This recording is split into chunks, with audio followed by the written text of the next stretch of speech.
हमारे भाई बहन 20,000 बच्चे वहाँ फंसे हैं। पहले हमारी गवर्नमेंट को ये सोचना चाहिए कि उन्हें निकाले कैसे। रसिया और यूक्रेन के युद्ध के बीच में कोई भी नहीं जाएगा। इतना बड़ा सुपर पावर है अमेरिका, अभी तक तो चिल्ला रहा था यूक्रेन से तू लड़ मैं साथ में हूँ, अब यूक्रेन मरने जा रहा है तो वो कहीं नहीं खड़ा है। इन हालातों को एक प्रकार से जो जन्म अमेरिका ने दिया, अमेरिका के तो ये नेचर है वो तो।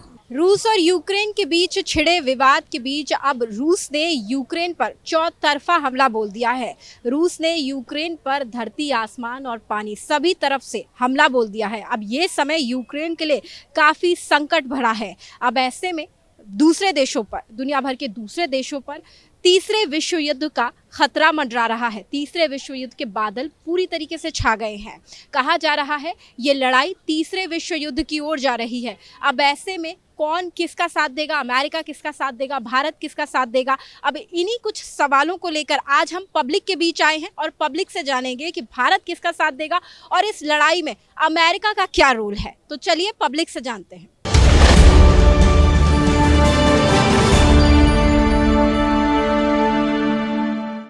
अब इतना बड़ा सुपर पावर है अमेरिका, उसके अपने प्लेन उसने अपना साजो सामान वापस बुला रहा, क्यों नहीं आया लड़ाई में? अभी तक तो चिल्ला रहा था यूक्रेन से तू लड़ मैं साथ में हूँ, अब यूक्रेन मरने जा रहा है तो वो कहीं नहीं खड़ा है। हमारे हिंदुस्तानी, हमारे भाई बहन 20,000 बच्चे वहाँ फंसे हैं। पहले हमारी गवर्नमेंट को ये सोचना चाहिए कि उन्हें निकाले कैसे।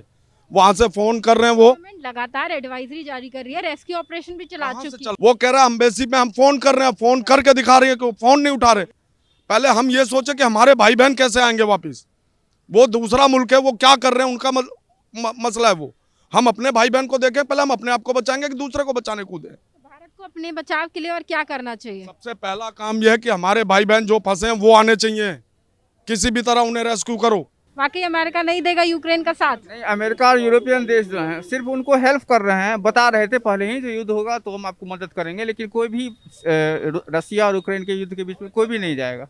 इसलिए क्योंकि यूक्रेन बहुत पुराना विवादित स्थल है। 25 ईयर्स पुराना, जब सोवियत रूस का विघटन हुआ था उसी समय से था।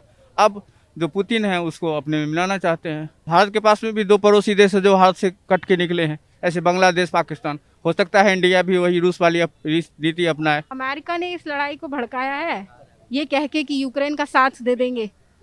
अमेरिका तो खुद ही अफगानिस्तान से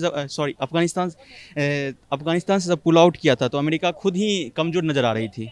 और इस मुद्दे पे भारत जो है न्यूट्रल रह के बहुत मतलब साथ दे रही है, क्योंकि अमेरिका जो है हर बार, यूएसए जो है हर बार कभी भी भारत का साथ नहीं दिया है। और रसिया आप देखिएगा कि जब इवन का अच्छा दोस्त रहा है, हमेशा से अच्छा दोस्त रहा है।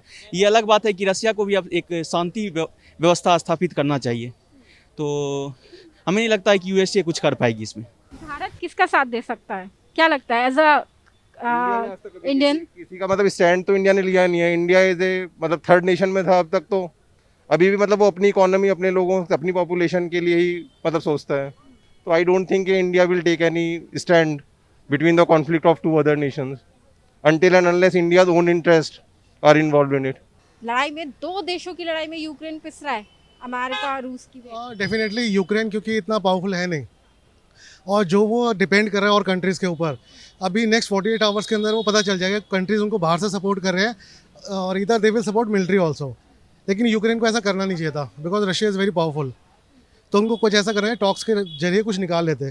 बिकॉज रशिया को ऐसा करना चाहिए था जो उसने किया। डेफिनेटली नहीं करना चाहिए था, क्योंकि मैंने ये देखा कि जहाँ भी जिस देश के अंदर डेमोक्रेसी कम है वहाँ पे जो वहाँ शासक हैं, जैसे हम रशिया की बात करें, चाइना की बात करें, वहाँ एक तो वहाँ पे उनके लोग उनसे खुश नहीं है, और दूसरा सिर्फ अपनी ज़िद के चक्कर में डिसीजन ले लेते हैं विदाउट एनी मतलब taking care of the people anywhere in the world और इन देयर कंट्री। तो रशिया ने भी ये ठीक नहीं किया, क्योंकि अपने आप को शो कर रहे हो कि I am very much powerful. Other countries हैं, सारी न्यूक्लियर वेपन उनके पास भी है, तो कहीं ये ट्रिगर ना कर दे। अमेरिका का इसमें कहीं ना कहीं हाथ लग रहा है। पहले अमेरिका ने कहा यूक्रेन का साथ देगा और अब यूक्रेन अलग अकेला खड़ा होता हुआ नजर आ रहा है। हाँ, यूक्रेन तो अभी अकेला। अमेरिका तो बीच में ही छोड़ता है लोगों को। उसने अफगानिस्तान में भी ऐसे ही किया, यहाँ पर भी वो ऐसे ही कर रहा है। पहले उनको हवा देता है, उनको सपोर्ट करता है और पीछे फिर से जो है अपने बैक हटा लेता है, उसको फिर अकेला छोड़ देता है। अमेरिका के तो ये नेचर है वो तो। रशिया और इंडिया की बात है। इंडिया और रशिया जो है शुरू से वो आपस में जो है बड़े पुराने दोस्त रहे हैं, और रशिया ने हमेशा इंडिया का साथ दिया है।